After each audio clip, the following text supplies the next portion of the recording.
Suite au trailer de l'épisode 8, la hype Star Wars est dorénavant plus grande et donc je pense que c'est le moment de vous présenter le personnage Poe Dameron, le pilote d'élite. Né 2 ans avant la bataille d'Endor, Poe était le fils de Cara Bey et de Kez Dameron, tous deux combattants pour l'Alliance rebelle durant la guerre civile galactique.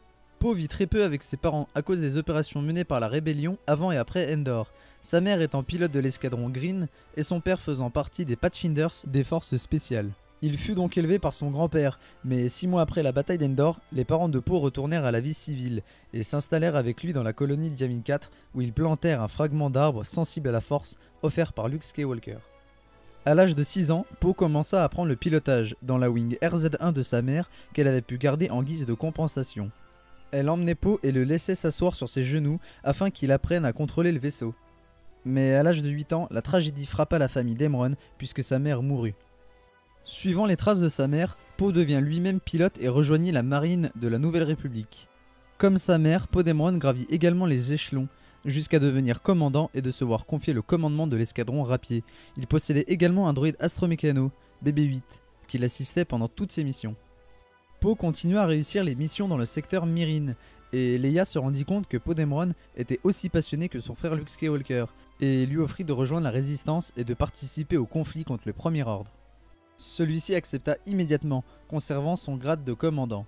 Il devient responsable de sa propre escadre de chasse et fut affecté à bord de l'Echo Espoir, un ancien croiseur MC-80. Au cours des mois suivants, il participa à de nombreuses réunions de briefing ainsi qu'à des missions d'exploration à la recherche des signes de mouvement et des positions du Premier Ordre. Pendant son service au sein de la Résistance, Poe devint l'un des hommes de confiance de Leia Organa et se vit confier le commandement des escadrons bleus et rouges qui servirent plus tard comme ligne de défense principale de la base sur Dekar. Sous l'indicatif Backleader, il pilotait le Black One, un X-Wing T-70 personnalisé et se faisait assister dans ses vols toujours par son fidèle compagnon BB-8.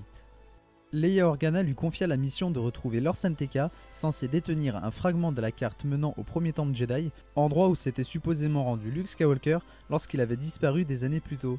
Il se retrouva finalement sur Jakku, où il fut capturé par Kylo Ren du Premier Ordre avant de s'enfuir du Finalizer avec Finn, un ancien Stormtrooper du Premier Ordre. Il participa finalement à l'assaut de la base Starkiller, une super arme du Premier Ordre qui avait détruit la capitale de la Nouvelle République, Osnian Prime, et il réussit à provoquer son implosion. Poe a une importance cruciale dans la nouvelle trilogie. De plus, bientôt va sortir au cinéma le nouvel épisode, et donc j'espère que celui-ci sera encore dans son X-Wing et en train de combattre le Premier Ordre.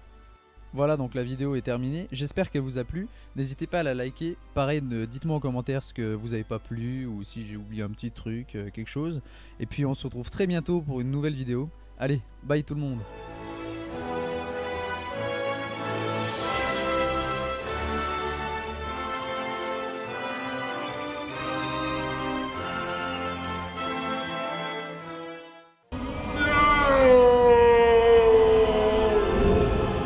T'énerve pas Darky, on revient bientôt pour de nouvelles vidéos.